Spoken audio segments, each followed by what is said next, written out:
Okay, so to get us prepped for some dumbbell overhead squatting, which is an extremely challenging move, demanding on mobility, on strength, and some kind of otherwise tighter places for most folks, we're going to do a racked dumbbell overhead squat. And what that is here is we're going to take the dumbbell just into a normal rack position. So I have one head of the dumbbell sitting on my shoulder and then the other elbow in a pretty high upright position. And then you're going to take your other arm and fully lock it out up overhead. I want you to go as wide as you need with your arm here in order to keep the elbow fully extended. But what we're working is just some of the upright posture required for a good dumbbell overhead squat. So we'll get our feet into a squat stance, so about shoulder width. I want you to take a big breath in and hold it. And then as you squat, I want you to really reach for the sky with that other arm and then stand tall. You can reset.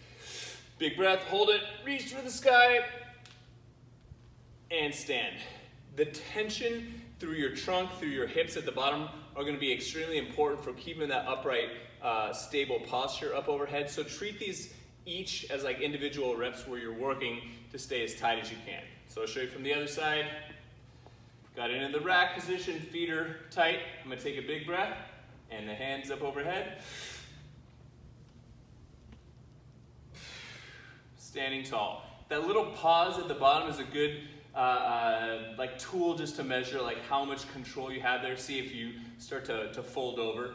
And if you find that you're losing tension at the bottom, short the squat. So don't go quite as low, just go as low as you're able to keep good upright posture. So for some people that might just be to here.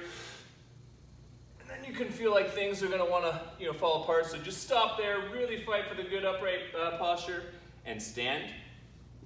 And if you attack it kind of from the top down like that, where you really fight for the good stuff and not completely collapse, you'll find that you're able to get lower and lower over time until you feel comfortable taking the dumbbell in the overhead position, locking it out, and going for an overhead squat.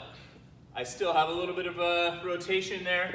Ideally, we're able to squat with very squared shoulders and we're not having to twist in order to keep that up overhead.